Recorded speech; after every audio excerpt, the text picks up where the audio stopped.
Fala pessoal do canal Fala Fono, vamos conversar sobre meu bebê só chora ou só grita. E agora? Se você quer saber, fica ligado. Gente, vamos conversar sobre esse assunto, né? Eu vi outro dia, já faz um tempo, uma entrevista, até já devo ter comentado aqui no canal, com a Oprah. Sabe quem é a Oprah? Aquela entrevistadora americana. E ela falou... um dia ela foi entrevistada, né? Ela é entrevistadora, entrevistou milhares de pessoas por muitos anos, fez carreira, uma das mulheres mais bem-sucedidas e mais influentes no mundo hoje. E ela foi entrevistada. E aí o entrevistador perguntou pra ela assim: Oprah, de todos esses seus anos de entrevista, de palco, de conhecer pessoas, né, com as histórias de vidas mais diferentes e as mais esdrúxulas, assim, o que você observa de que todo mundo tem em comum? E aí a Oprah respondeu: todo ser humano quer ser compreendido, né? E essa frase, puf, né, bateu no meu peito assim, uou, abriu minha cabeça, né? É uma necessidade humana a gente ser compreendido. O bebê chora, o primeiro choro ali, ele é reflexo, né? Porque, enfim, por uma série de fatores, de desconfortos, gera uma resposta que desencadeia o choro. Mas, aos poucos, esse choro... Ele é de querer ser compreendido, porque a criança vai ser atendida, né? Ele vai começar a especializar. Então, tem o choro pra tá com sono, tem o choro que tá com fome, tem o choro que quer colo. Por que tem essas diferenças? Porque a criança quer ser compreendida na necessidade específica dela. E isso vai acompanhando a gente a vida inteira. Todo mundo quer ser compreendido. Por isso que a gente conversa, por isso que a gente fala, por isso que a gente precisa do outro. A gente não se constitui sozinhos, a gente não consegue se colocar numa bolha e viver como um ermitão. Algumas pessoas até conseguem, né? Mas assim, não é da nossa natureza. A nossa natureza é a gente querer falar, a gente querer ouvir, mas principalmente a gente querer falar para ser compreendido. E aí a gente fala.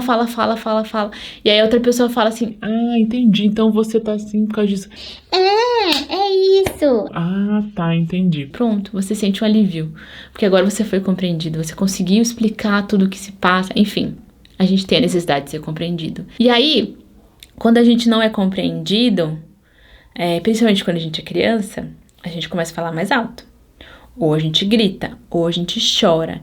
E aí, no caso das crianças, é muito mais fácil esse grito, esse choro, porque eles não têm todo esse repertório, esses recursos de linguagem que a gente tem ainda. Então, se a criança não se sentir compreendida, ela vai se jogar no chão, espernear e chorar. Ela vai gritar. Ela vai querer fazer uma atuação artística ali, um sofrimento, para você entender o sofrimento que ela tá tendo. Então, vamos supor que a minha filha apontou para mim que ela quer o pão. Dá um exemplo bem besta. Aí eu falo: pão, você quer pão? Aí ela fica toda feliz. Aí eu pego o pão e corto no meio. Aí ela parece estar sofrendo uma morte dolorosa. Porque ela não queria o pão cortado no meio. Ela queria o pão inteiro. Mas como é que eu ia adivinhar? Não ia. Mas é o que ela queria. Como é que ela ia explicar? Ela não tinha como explicar. E o que ela vai fazer? Ela vai chorar. Porque ela não, naquele momento, ela não foi compreendida. Ela queria o pão inteiro e você cortou no meio. Você pegou o sonho dela, o que ela idealizou, e quebrou no meio. Então, você destruiu os sonhos dela. Ela vai sofrer uma morte dolorosa. Esperneando no chão porque ela queria o pão inteiro. Você entende? É um drama pra ela aquilo. Pra gente é uma coisa tão besta, né? Porque só falar que você quer o pão inteiro e não no meio, calma, eu pego outro pra você. Mas pra criança, aquilo é muita coisa, né? Enfim, as crianças, elas querem ser compreendidas. E aí a gente vai ter que fazer esse esforço de compreender nossa criança. E entrando nessa fase aí do que eles chamam de terríveis 2 anos, né? Começa ali por volta dos 18 meses e vai até um pouco depois dos 2 anos, onde a criança, ela tem essa busca, né? Porque as necessidades dela se tornam mais complexas, ela tem um cognitivo que vai se desenvolvendo, de repente ela não quer suco, ela quer suco de caju no copo da Elsa com canudinho, e ela não consegue falar isso. E aí isso gera muita frustração. Imagina você tá na China, morrendo de fome, e você não consegue pedir uma comida no restaurante porque você não sabe falar chinês. Então é esse tipo de frustração que a criança vive. Ela tá morrendo de alguma coisa, porque na criança tudo é, nossa, tô morrendo de fome, tô morrendo, é muito, assim, as proporções não são tão equilibradas, porque ela não tá nesse momento ainda do desenvolvimento, né? Ela tá muito no desenvolvimento mais emocional, então, enfim, por questões do neurodesenvolvimento, tudo é muito pesado para a criança. Ela tem essas necessidades que são complexas, mas ela não consegue se expressar, mas ela quer ser compreendida. A gente é uma receita pro drama, né? Então, o que a gente precisa fazer? Primeiro, a gente precisa de muita paciência.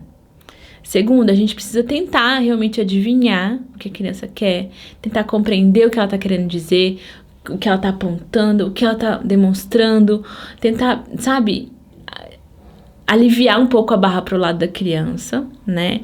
E quando a gente não conseguir adivinhar o que ela quer, e quando realmente ela estiver chorando lá e desconsolada por causa de alguma coisa que a gente não sabe o que é, a gente precisa estar ali do lado dela, né? E a gente precisa ter empatia por ela, entender e falar, poxa, filho, que pena, nossa, você tá tão triste, né? Você ficou super chateado, desculpa, eu queria muito entender o que você tá falando, sabe assim? E a criança, por mais que ela não consegue falar, ela compreende. Ela pode até não compreender as palavras que você usa. Você tá muito frustrado. Frustração é uma palavra que ela nunca ouviu antes.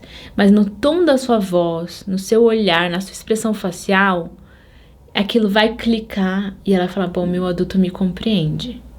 E aí o drama vai tomando outra proporção, as coisas vão se ajustando, vão se materializando e a criança consegue se regular de novo, tá? Então é assim que funciona. Sobre o grito, né? Crianças que gritam muito ou que falam muito alto. A criança que não tem palavras para falar, que ela não desenvolveu a fala, naturalmente ela vai ser mais chorona e mais gritona. Porque ela quer ser compreendida, como qualquer criança, só que ela não tem os recursos, ela não tem as ferramentas. Então ela vai usar o que ela tem, o grito e o choro, né? Então, conforme a criança vai ganhando repertório e vocabulário, vai melhorando o comportamento, vai ficando menos explosiva, menos birrenta, como chama, não gosto dessa palavra, mas enfim, e vai conseguindo se expressar melhor, né, e vai conseguindo se organizar mentalmente melhor e emocionalmente melhor, aos poucos, amadurecendo, e vai passando de fase. Mas se existe um déficit de linguagem ali, eu falo que, como que era a frase? Quanto menos a criança fala, pior ela se comporta.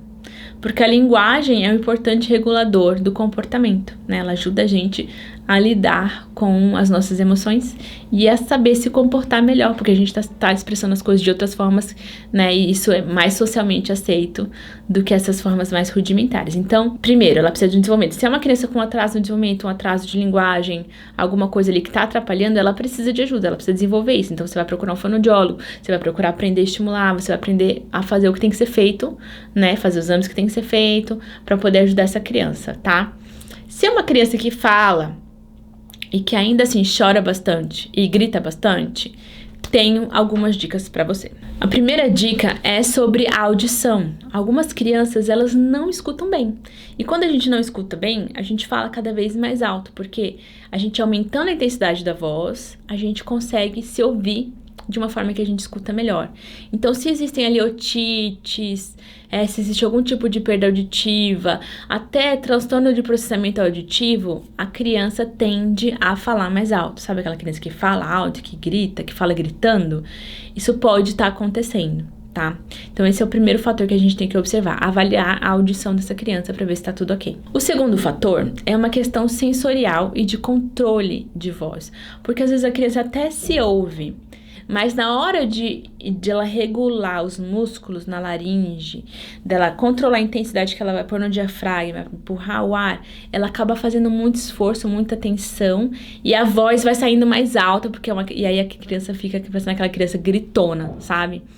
Mas às vezes isso é uma questão de dificuldade de processamento sensorial, ela não sente a tensão, ela não sente a garganta doendo, ela não sente o esforço que ela tá fazendo e causando um impacto ali importante nas pregas vocais. Muitas vezes essa criança acaba indo pra rouquidão. E aí quando ela tá rouca, ela vai pro consultório da fono. Poderia ir antes e prevenir tudo isso, mas existem técnicas aí, estratégias muito bem descritas e delineadas para ajudar a suavizar a voz, a dar mais impostação sem fazer tanto esforço. Eu não sou da área de voz, como você pode perceber pela minha voz, mas eu tenho colegas fonoaudiólogos que podem ajudar a criança que grita a aprender a controlar melhor a voz e a fazer um bom uso da voz, até para não gerar lesões, né, e não gerar rouquidão e outros problemas. Tem o fator social, né, e o fator cultural. Então, por exemplo, se você vem de uma família italiana onde todo mundo fala alto, balançando as mãos, é claro que você vai falar alto também, né, pelo menos é o meu background. A minha família tem essa origem, a gente fala alto, a gente fala balançando as mãos. Você pode ver que eu tô aqui o tempo todo. Uma vez eu tava discutindo com uma pessoa e aí a pessoa pegou e segurou as minhas mãos assim. E aí acabou a discussão, não conseguia falar. Mas às vezes a criança, ela tem esse hábito culturalmente. Às vezes os pais falam assim, meu filho fala muito alto. E aí eu vou reparar a pessoa conversando com outra e a própria mãe fala muito alto também. E aí existe esse aprendizado, né? Esse espelhamento. Até por conta de um feedback auditivo, que é um processo que eu já descrevi umas semanas atrás, se você tiver curiosidade para ver, na aula sobre crianças monossilábicas, tá? Mas existe esse feedback auditivo, então se todas as pessoas em volta dela falam alto, lógico que ela vai falar alto também. Um outro fator aí é o emocional, né? Pessoas que gritam e que falam alto, muitas vezes são pessoas que não se sentem compreendidas. E aí, você tá escutando a sua criança? Se você desce na altura dela, sua criança tá gritando, mãe, porque eu quero isso, porque eu quero aquilo. E você pega e olha nos olhos dela, se aproxima dela, se abaixa na altura dela, segura as mãozinhas dela e fala assim, fala, meu amor, o que você quer? E você fala bem baixinho e suave com ela. Ela não vai gritar com você, né? Ela tá gritando porque ela não está se sentindo ouvida. Aí, cada vez, ela quer ser compreendida. Lembra que eu falei da Oprah? Então, ela quer ser compreendida. Ela vai falar cada vez mais alto, até você compreender e você poder compartilhar e ter empatia pelos sentimentos dela, né? Você não precisa dar o que ela quer. Vamos supor que ela quer uma boneca da Barbie, sei lá, que custa uma fortuna, e você não vai dar. Você não precisa dar, mas você precisa falar, poxa, filha, entendi. Poxa, filha, eu queria tanto te dar essa boneca. Que triste, eu não vou conseguir. Pronto, né? Você já não é mais o malvado da história. Você queria dar pra ela, você entende o quanto aquela boneca é importante pra ela. Infelizmente você não vai conseguir, mas você queria, entende assim? E ela se sente compreendida, e ela vê que você compartilha dos mesmos sentimentos, que vocês estão no mesmo time e não contra o outro, e que ela foi compreendida em suas necessidades. Não necessariamente ela precisa ser atendida com tudo o que ela quer, mas ela precisa dessa compreensão. Tá bom? Então essa é a dica. Bom, gente, aqui terminamos esse vídeo sobre crianças que choram e gritam demais, tá? Na dúvida, não deixe de procurar um profissional fonoaudiólogo, principalmente se houverem dificuldades aí persistentes, né? Seja no controle da voz, seja no desenvolvimento da fala da linguagem, enfim. Se você gostou desse vídeo, deixa seu like, manda pra quem você acha que pode fazer um bom uso dessas informações e te vejo na semana que vem.